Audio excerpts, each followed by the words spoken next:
Mais écoutez, le syndicat national de l'éducation est un syndicat qui se retrouve partout dans le pays.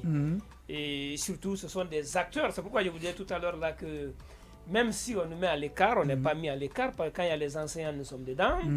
Quand il y a nos représentants qui sont surveillants, correcteurs et superviseurs ou délégués, c'est nous qui sommes pris.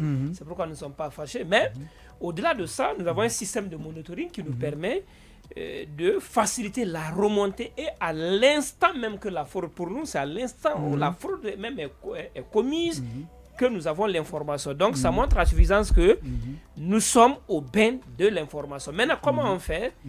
On ne va pas dévoiler notre stratégie. Ce qui est sûr, nous sommes parvenus à remonter un certain nombre d'informations qui ont même aidé le département, même si on les a utilisées. Prenez par exemple le cas de Massanta. Lorsqu'on a dit que le ministre est resté par des méthodes, là, il a vu un téléphone avec un enfant, c'est pas ça, c'est pas vrai. On nous a parlé de méthodes hyper secrètes. Voilà, moi, j'ai même cru qu'on avait affaire au FBI. Voilà, pourquoi cette méthode n'a pas été vue aujourd'hui. Elle n'a pas été révélée. N'a pas été vue aujourd'hui par rapport à l'énormité de la fraude massive sur les réseaux sociaux. Ça veut dire que ce sont des informations que nous remontons et nous cherchons à les traiter. Ces informations font d'abord de l'installation des enfants dans les centres. Puisque la norme pédagogique voudrait qu'il y ait 30 candidats et 2 surveillants.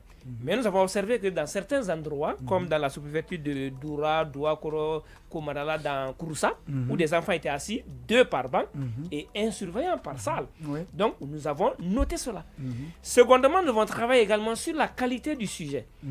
Parce que dans le sujet, nous avons compris qu'il y a des fautes. Des fautes qui étaient dedans, et comme par exemple le 5 septembre 2022 et en éducation civique et morale, mais aussi au-delà des fautes, la formulation des sujets. Puisqu'on a compris que la commission de rédaction qui formule les sujets ne tient pas compte de la remontée. Et qui est depuis 45 jours. 45 jours, pendant 45 ne tient pas compte des frais du contribuable. Très bien, ne tient pas compte de la formulation habituelle des sujets dont les élèves sont habitués. Donc, attendez, vous estimez que la formulation des sujets qui ont été présentés est en déphasage avec les méthodes d'évaluation que les enseignants utilisent sur le terrain? On ne compose pas un sujet pour coller les élèves. On compose un sujet pour se rendre compte du degré d'assimilation des élèves dans un français qui leur est familier et par une procédure où ils sont habitués. Donc, les enseignants qui formulent les sujets aux élèves pendant les évaluations, les interrogations orales écrites et les compositions remontent des sujets avec les mêmes formulations. Maintenant, lorsqu'on voit un sujet avec une autre formulation autre que celle que l'enfant est habitué, même si l'enfant connaît la réponse, il peut douter. Donc faut-il craindre un taux d'échec élevé avec ces formulations que vous dénoncez là? On n'organise pas des examens pour faire échouer des enfants.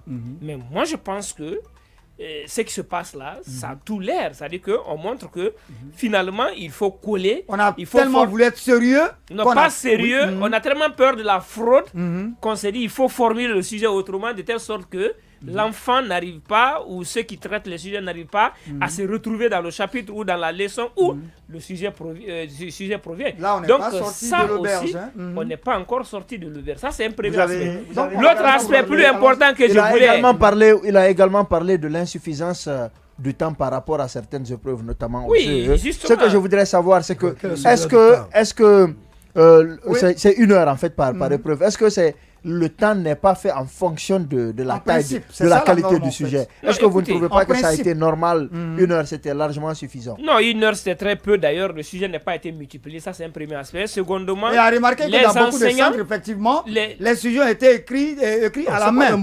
À la main. C'est comme ça dans tous les centres. Non, mais attendez. Parce qu'on a constaté qu'il y a des surveillants qui ont écrit avec des fautes. Non, ça c'est notre problème. Ce qui était de nature, non, mais ce qui était de nature quand même, amener les enfants dans le gouffre. Monsieur Valli, vous allez très loin. Vous allez très loin.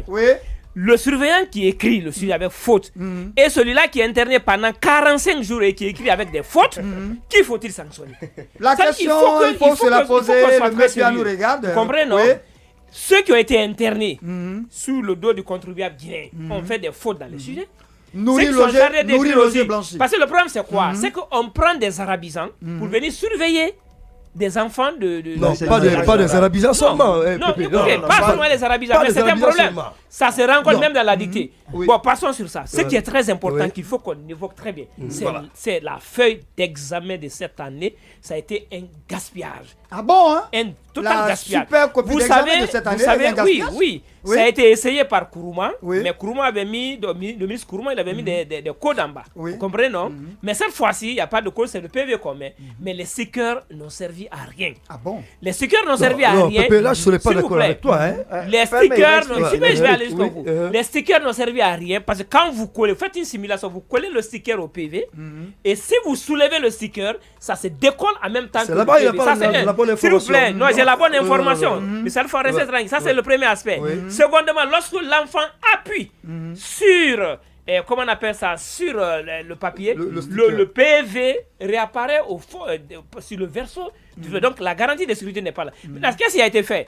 Ils ont plié, comment on appelle ça, la chose, comment on appelle ça, le papier. Ils ont mis, comment on appelle ça, l'agrafe et le sticker après agrafé. Donc, l'inquiétude là-bas, c'est de savoir est-ce que les feuilles ont été ramassées dans l'ordre et l'agrafeuse n'existait pas, les consommables n'existaient pas.